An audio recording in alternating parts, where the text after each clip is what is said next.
Now available in paperback and e-readers, Isis, Samurai Goddess.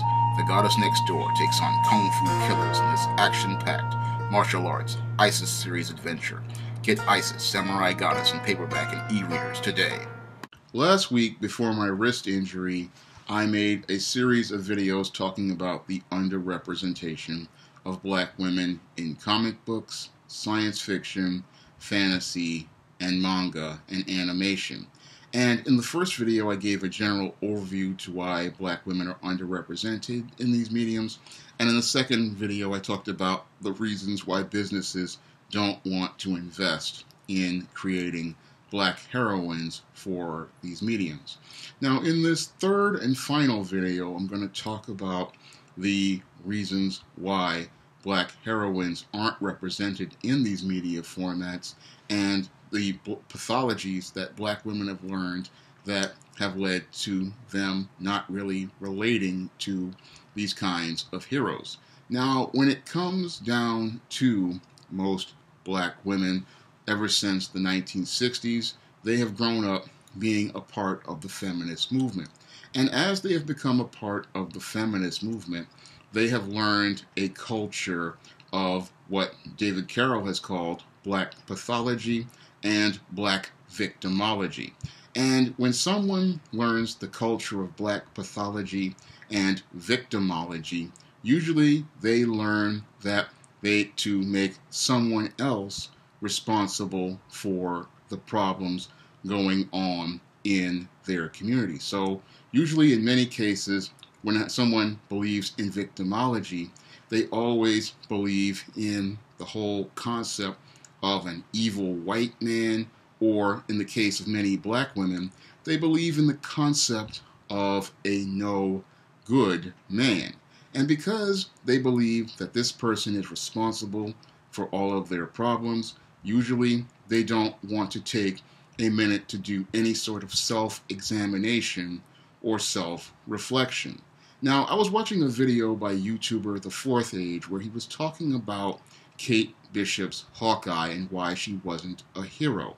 And that video gave me an epiphany to why black women are underrepresented in media. Because again, once you believe in the concepts from feminism that teach you that you are a victim and someone else is responsible, then it's hard to create a character who can resonate with that audience, because when it comes down to that audience, they don't want to believe in the whole concept of a hero. Because when it comes down to what makes a hero, part of being a hero is understanding that you have to go through this period of self-reflection and self-examination, because that's integral to the character transformation arc of a hero. Because when you have a hero, what makes the hero grow is understanding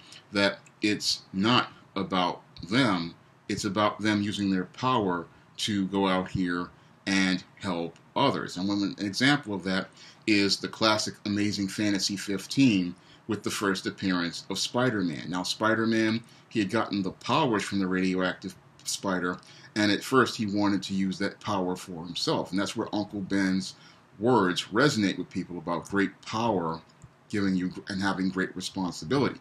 And Peter realizes his responsibility to others with the tragic death of Uncle Ben. And that tragic death is what leads to Spider-Man realizing that he has a responsibility to serve others and help others with the great power he got from the radioactive spider.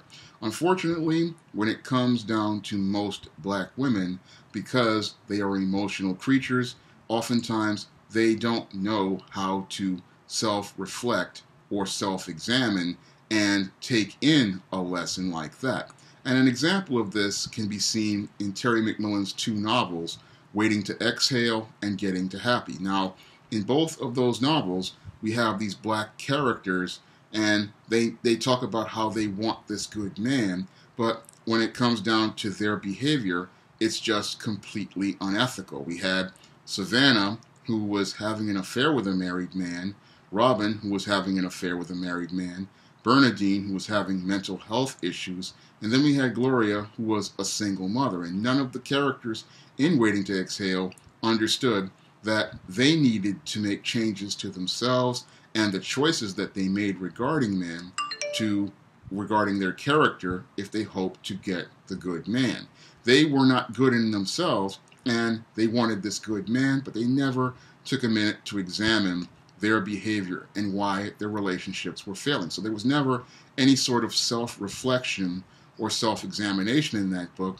And then when Terry McMillan did Getting to Happy, what happened was many people were angry because they just didn't see any sort of character growth relating to those characters. Now, when it comes down to the hero's journey works like this. The hero, he will start out on a path, but then after a revelation, he will start to self-reflect and self-examine, and then he will then start making choices that will move him ahead on the journey towards overcoming the villain and then overcoming the issues within himself. So when a hero goes on a journey, he usually is, again, taking time to not only learn from his experiences, but take a minute to look inside himself and really question what his motivations are and why he's doing things and his reasons for doing things. So a hero, again,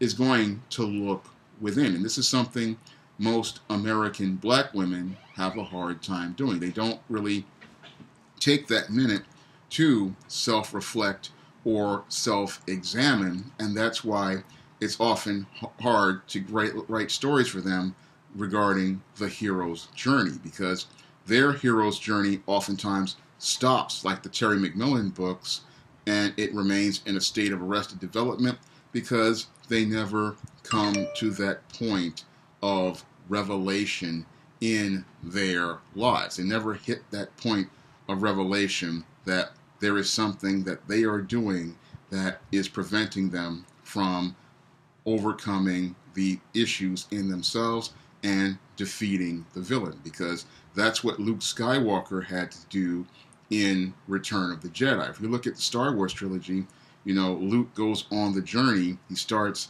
on the journey to becoming a Jedi. He makes mistakes in Empire Strikes Back that leads to the lightsaber duel with Darth Vader that he loses.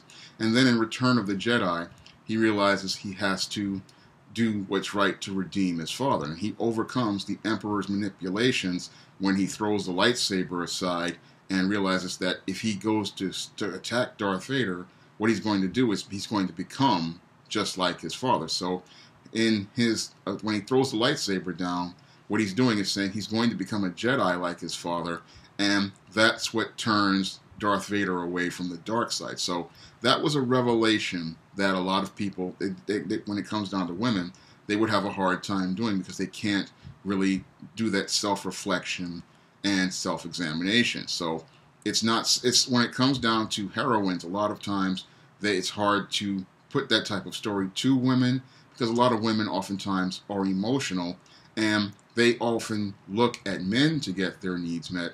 So they're not looking to do any sort of serious self-reflection, self-examination, and really take that look inside to what's holding them back. Now, when I write heroines, I would do that type of writing. And I remember when I was writing the E-Steam series, and I was writing the story E-Steam Ascension, where the E-Steam character has this final battle with her arch nemesis Delilah, and she has to take that look inside of herself and really realize who her enemy was. And she realized that the Delilah character really came from herself, because Delilah's mother was a fan of E-Steam, and the mother idolized her, and then Delilah got angry because she felt like her mother was being taken from her by this admiration of E-Steam, and she wanted to destroy the E-Steam character because of this. And then she realized what Delilah really wanted to do was hurt her mother by destroying her idol. And then she realized when she stopped fighting Delilah, she realized that she wasn't fighting Delilah, she was fighting herself, because this girl was raised with all the ideas and values that the world told her that she was all about. And that's what leads to her having this revelation, and that's what leads to her finally breaking free of Lucifer's yoke and finally moving forward in her life. Now, the Eastine character over the Eastine series had been making efforts to move her life forward, and those efforts started in the temptation of John Haynes when she realized that in her attempts to go out here and destroy John Haynes, she would be destroying a man just like her father, adopted father, Osiris. And then she realizes that if she kills this man, she would be not only destroying a man like her father, but she would also be destroying herself. And that's where the first part of her character transformation arc starts. And then the second part starts with the Eastine series as she starts reconciling with her family.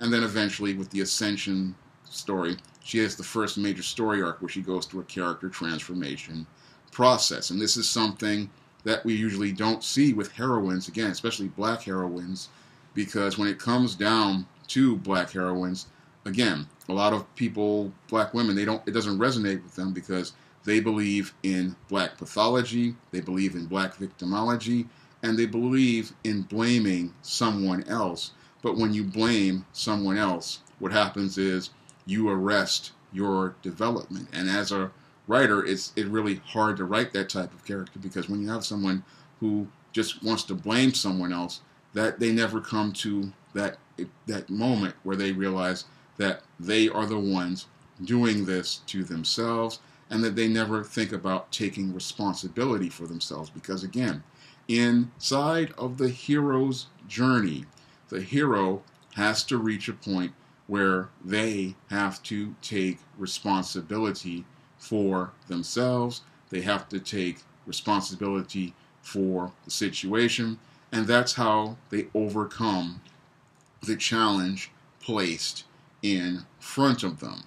Because when it comes down to a heroine, she has to do that, but when it comes down to black women, they have been taught this victimology, they've been taught this black pathology, and that's why their stories really don't fit within the hero's journey, and that's why so many heroines wind up becoming underrepresented in media like comic books, fantasy, science fiction, and manga, because the black woman herself just cannot go on the hero's journey because she has been miseducated in the whole concept of black pathology. And again, black pathology runs counter to the hero's journey. In the hero's journey, it's all about taking responsibility, and it's all about having the strength of character to stand up and be the person you want to be, and stand up for what you believe in, and stand up for doing what is right. And that is what a hero is. A hero is someone who stands up for what they believe in, stands up for what is right, and is willing to stand even in the face of the greatest adversity. And sadly, when it comes down to your black women, in most cases, they don't really show that they want to stand up in the face of adversity. We get this whole strong black woman concept in most media, but sadly we don't get to see the whole concept of strength of character. And this is something that I see a lot of in media, like Your Princess and the Frog and other forms of media. We get this whole strong black woman thing, but we don't get to see strength of character. And when I was writing my novel Spellbound, I really wanted to focus on, again, on the whole concept of strength of character. And that's something you see early in the book with the Matilda Crowley character. There's a scene where the bullies threaten her. She goes in the bathroom to deal with anxiety. Then she gets beat up by the bullies. They destroy her leather jacket. But even after that beating, she still gets up, brushes off all of the shoe prints, and then gets up and goes to lunch. And from that scene, we see the strength of character the Matilda Crowley character has early on in her character transformation arc. And as the story progresses and we have the tragedy where Matilda's brother is shot by the drug dealer, we start to see her get the motivation to become this Black Widow, the goth identity she creates for herself. And this, as she starts her journey into the goth subculture, she starts to become the person she wants to be and the heroine she wants to be. So in that story, I try to show you a character transformation arc where the character, again, takes that minute to have this motivation and to go out and be the person that they want to be this hero.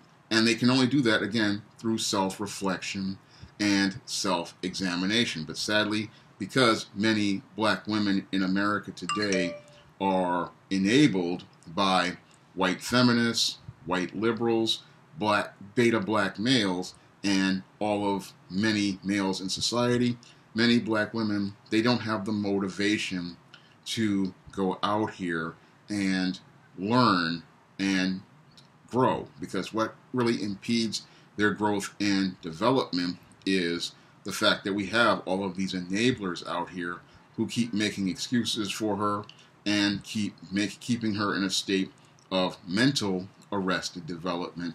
And that state of mental arrested development, again, is why you can't really develop a black heroine in media, because they can't really relate to those heroines or identify with them, because in the hero's journey, it's all about taking responsibility, and it's all about being accountable for your actions, and it's also about you understanding that things just aren't about you. And when it comes down to a lot of black women, they are also, again, very selfish, very narcissistic, and it's all about them. And that's, again, something they learned in the culture of victimology and pathology, because in the culture of victimology and pathology, most women think that it's always somebody else's fault and that others have to do for them.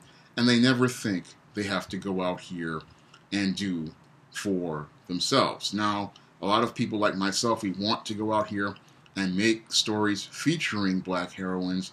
Unfortunately, we run into a lot of resistance, and we run into that resistance again due to black pathology and black victimology. And when it comes down to black victimology and pathology, many people are spellbound by the idea that the only way to overcome things is by getting white validation and white approval, and that's, again, impedes black growth overall. When it comes down to many black heroines, it's hard to sell them, again, because of the victimology and the pathology, and the whole idea that if it comes from a black man, it must be bad, and if it comes from a white man, it must be good.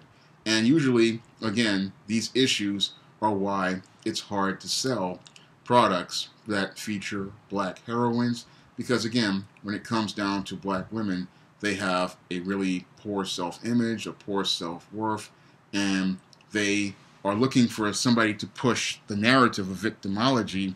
And again, once again, the whole pathology of victimology runs counter to the hero's journey. So you cannot really sell a heroine to black audiences, because they want the hero to be someone who is supposed to be strong, but again, they don't want them to go through any sort of character transformation arc where they learn and grow from their experience.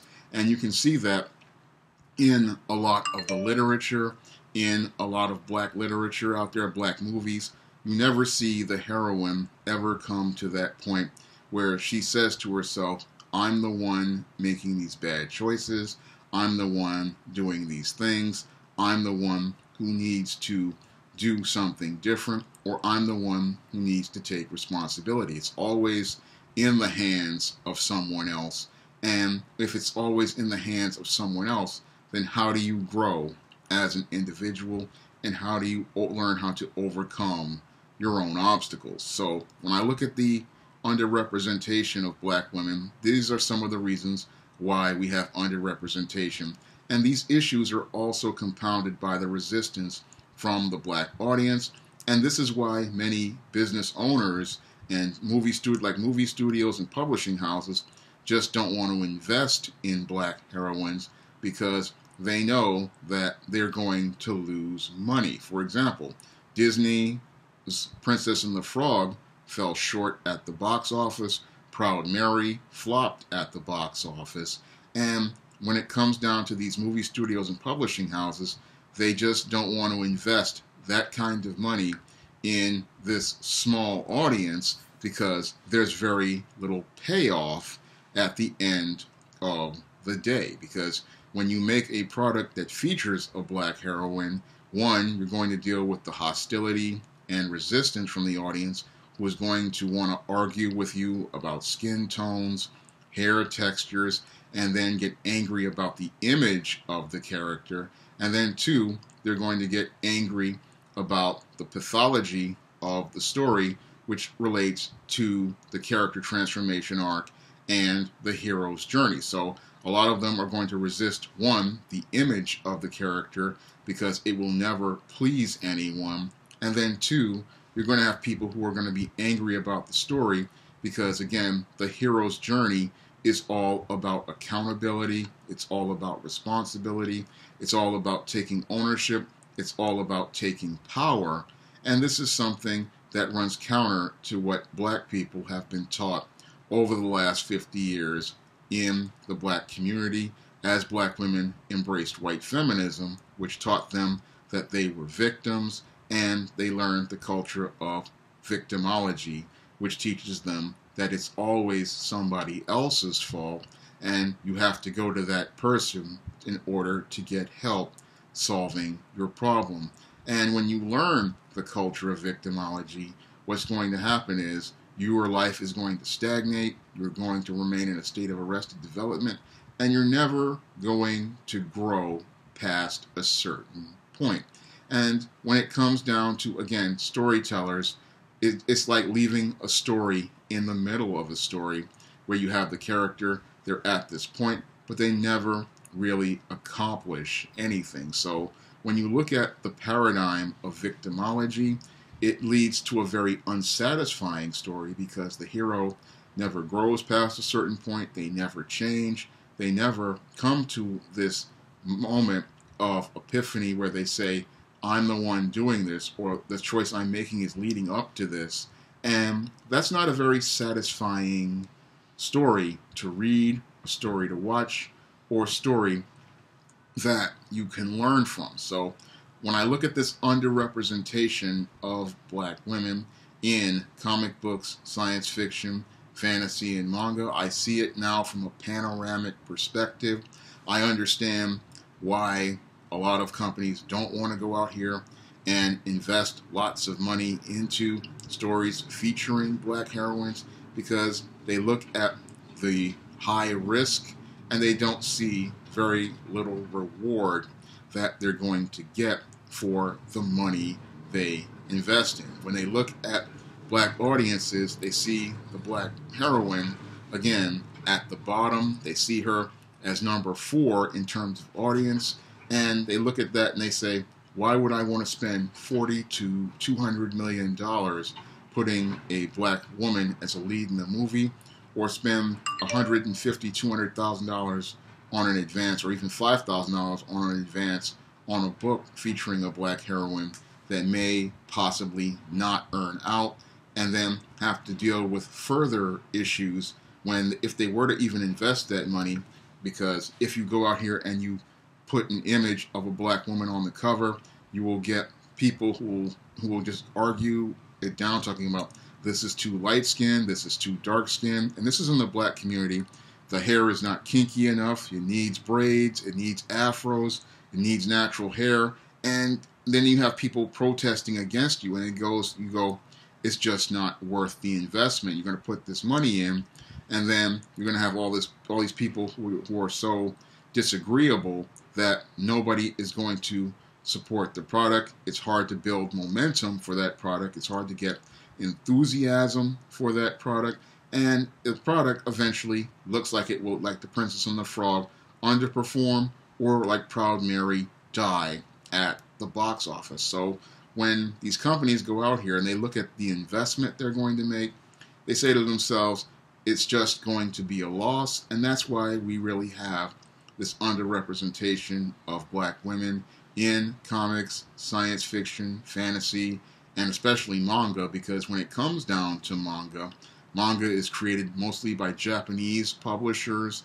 and they're looking to sell not only to their core Japanese audience, they're also looking to sell to white American audiences. And if you put a black hero in there, there's a possibility you may not make any money. So this is why we have this underrepresentation of black women. I would love to see more black women in media. I know it's an uphill struggle, but this is one of the reasons why I publish books in the ISIS and E-Steam series under the SJS Direct imprint, and because I know that there's possibly an audience out there. I've seen people on Amazon Goodreads picking up books like E-Steam Little Girl Lost and E-Steam Ascension, and even ISIS series books and books like Spinsterella and Spellbound. So I know that there's an audience out there in spite of all the resistance, and that I have to continue to persevere to get it, but I also understand the reasons why black women are underrepresented. And again, when you look at the whole model of victimization and black pathology, this is one of the reasons why we don't see that many black heroines in media, because when you have people who believe that they are victims, they cannot see themselves as heroes who can overcome in the face of adversity, or look to support heroes who want to overcome in the face of adversity, because in most cases, when it comes down to people who are victims, a lot of times they have a crab in a bucket mentality. They're extremely jealous, and they don't want to rise to overcome the challenges in front of them. If you'd like to try some of the SJS Direct publications featuring black heroines such as the ISIS series, the E-Steam series, or the books in the Spinsterella trilogy, Spinsterella, Spellbound, and the legendary Mad Matilda, you may do so by clicking the link to Amazon.com in the description box. That's all I have to say for this video. You can comment, rate, and subscribe. Now available in paperback and Kindle Unlimited, ISIS, Imitation of Life. The Goddess Next Door helps a young black girl overcome racism during the era of Jim Crow in this Golden Age ISIS series adventure. Get ISIS, Imitation of Life in paperback and Kindle Unlimited today.